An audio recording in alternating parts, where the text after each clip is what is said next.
डेरा इस्माइल खान तो पहाड़पुर राधे साई का फरीदाबाद आई दे हिंदुस्तान ही है, लेकिन न देखने के बावजूद सबको इतने उठू दे किस्से और कहानियां अपने मापी को सुनने को मिलियन कि साडे दिल दे विच बिल्कुल दिमाग दे उसकी क्लीयर पिक्चर है। ये गल लगे कि नहीं अगर भेड़ा पवे असा अपना घर ना पहचान सकूं, लेकिन वो गली मोहल्ला और बाजार जो रहे वो सारे दिलो दिमाग पे छाए हुए और अस सोचते शायद साढ़े बच्चे भी जो रहे शायद नहीं पक्की गल है कि वो भी उतना ही उसको दिल नाल सुनने और इंटरेस्ट रखेगा। मैं सतीश खत्रिया इस खत्री परिवार का बड़ा बड़ा बेटा है सुंदरदास जी का। मैं रवि भूषण खत्री हाँ, हुण मैं फरीदाबाद रहना, लेकिन साडे भुखे वो फ्रंटियर DI खान तो आया। फ्रंटियर ते DI खान ता अज भी मेरे घर पर रोज उसकी चर्चा थी है, क्योंकि 92 साल दे मेरे बाऊजी, 85 साल दी मेरी मां, असा उन्होंने सारे इकट्ठे रहने हैं। इसे घर ही 4 पीढ़ियां इकट्ठे रहने हैं। ते अज भी फ्रंटियर सारा, चाहे डेरा या बन्नू या कोहाट या मर्दाना या हजारा या पेशावर, रोज उसकी कोई ना कोई चर्चा सारे घर थी है।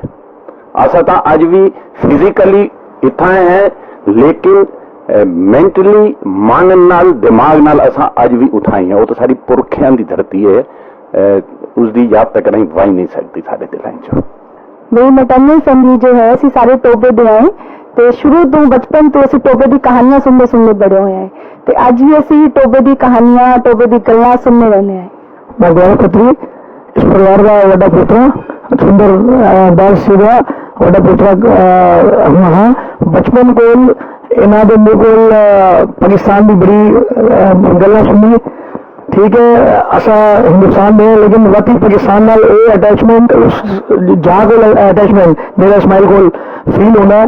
कहीं अगर मन खराब होता है या मूड कहीं डाउन होता है या कोई गल होती है मन च, बौजी को लाने बौजी से पुरानी गल्लां सुनते हैं, मन बड़ा पसंद हो जाता है। तो अपने कोशिश करें अपने घर च थोड़ी बहुत अपनी भाषा का प्रयोग करें। जो सारी चौथी पीढ़ी जिन्हें मेरे चाचा जी आगे 4 पीढ़ी रहनी है, चौथी पीढ़ी सारी अपनी भाषा सुने गल सुने तो थोड़ा बहुत अपनी अटैचमेंट अपनी भाषा नाल बनी रहे। तो ऐसा बड़ा प्राउड फील करते हैं कि सारे दादा जी उस टाइम को पाकिस्तान को इतना इंडिया आए, सब कुछ छोड़ के आए, लेकिन इंडिया आके बहुत फाइट की थी।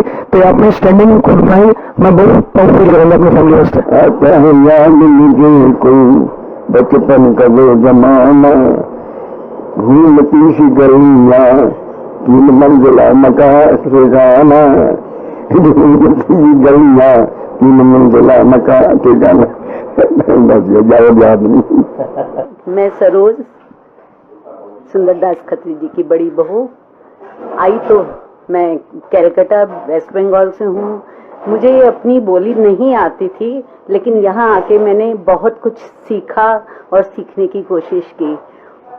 मुझे अब मैं अपनी बोली में थोड़ा बोलती हूँ, कोशिश करती हूँ कि मैं डेरा इस्माइल खान वास्ते डेरा इस्माइल खान दा बिल्कुल नम जान दी, लेकिन इतना सुन के बाऊ जी ते माँ जी दे मुँह चू सुन के ऐसा महसूस करेंदे हैं कि असा शायद उठा ही बैठे हैं, या इन्हां दी स्ट्रगल लाइफ दे स्ट्रगल को देख के बहुत प्रेरणा मिलती है कि किवें बंदियां को अपने मुश्किलों के टाइम विच फाइट करके इस तरह आगे बढ़ना चाहिए, जिस तरह बाऊजी ने आज हसा को पहुंचाया है। हाँ, टोबा आज भी साडे दिलों विच जिंदा है तो टोबा सानू उन्ना ही प्यारा है जिन्ना तुहानू है। हमारा डेरा इस्माइल खान, ए किताब मैं इतना आके दिखी है। डेरा इस्माइल खान का परिवार है जिथा मैं आज आके इंटरव्यू किया ते वाल इन्होंने मेरे को दिखाया कि हाँ इतना साढ़े परिवार क्या क्या चीज़ा हैं। 2001 के इन्होंने एक महोत्सव मनाया, लिखा था हिंदी पे, बहुत सारे बंदे जो मेरे हिंदी नहीं पढ़ना जानते उनको मैं दसेंदा गया। जन्मभूमि स्मरण दिवस 15 अगस्त 2001 फरीदाबाद मनाया गया। तो यह सोच गिनो कि 17 साल पहले मनाया गया, इतना हूँ वेले कितना अंदर यादा आन पईयां, अज तो होर मजबूत थी गई। तो इस परिवार दे नहीं हिंदुस्तान के हर परिवार जिवें इन्होंने दस्या है ना भाई असा बैठे तो इतना है, लेकिन साड़ी रूह साड़ी आत्मा उत्था होंदी है, असा याद करें। तो बिल्कुल सही गल है, हर परिवार इतना उमें याद करेंदा है जिमें तुसा अपने पड़ोसियों को याद करेंदे हो कि हाँ बड़े चंगे बंदे हैं, पता नहीं कितना चले गए, है ना।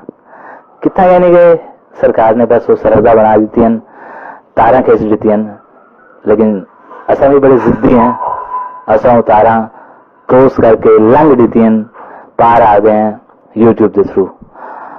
यूट्यूब नो थैंक्स कहने हैं, शुक्रगुजार। तुसा मुल्तान दी मिट्टी भेजी, असा ताकू तुहाडे घरां दी तस्वीरां दिखाइयां, तुसा ताकू हलवे खवाए, बहुत सारे अंब खवाए मुल्तान दे, असा इतने बहुत सारे बुजुर्गों को धंधे लवाए, वो बड़े खुश थे कि असा उतना गए था क्या नहीं, चलो ए देख के खुश थी वेने, खा के खुश थी वेने। तो बस ये प्यार मोहब्बत कायम रावन ते दुआ करो, असा भी अरदास करो सू कि हाँ किसी तरह दूए मुल्का भले 1 घंटे वास्ते ए फाटक खुले, तो उस फाटक दे दरवाजे ते तुसा उथों रोटियां बनवा के लेके आओ, तो असा इथों अचार ते सब्जियां बनवा के आऊं, तो मिल के खावीए। तुसा रावी का पानी घेन के आओ, तो असा गंगा का पानी घेन के आऊं। मेरे दिल की गल्लां यानी बहुत सारे बंदे चाहते हैं, तो बहुत सारे बंदे इन्होंने सारे गल्लां को अंदर लेके इस दुनिया फानी तो चले गए। बहुत सारे अरमान, बहुत सारे सांसा अटकी हुई, सब चलिया गई। 70 साल बीत गए, विछोड़ा बहुत लंबा है कि जिमें मैं पहले आख्या कि हाँ यूट्यूब शुक्रगुजार है असा उस बनावन वाले दे जिसने सकूं दोबारा मिलवाया, गल्लां करवाइयां, साझा कीतियां। तां इवें ही है परिवार है जिहड़ा किताबां दे सहारे अपनी गल्लां को याद करदा है। उम्मीद करें ना तुसा भी इवें ही सकूं कमेंट से दसेसो कि असा उथों आया से, इत्थां आया से, साडे पड़ोसी आए हैं, क्योंकि ऐसा महसूस करें जिसले तुसा कुछ लिखते हो तो सबको लगता है कि हाँ साडी गल ही तो हिंदी पई है, जवाब ही तो आंदे पैन। बस बाकी तो फिर लिख के भेजो, असा वाल बोल के भेजे सू। शुक्रिया।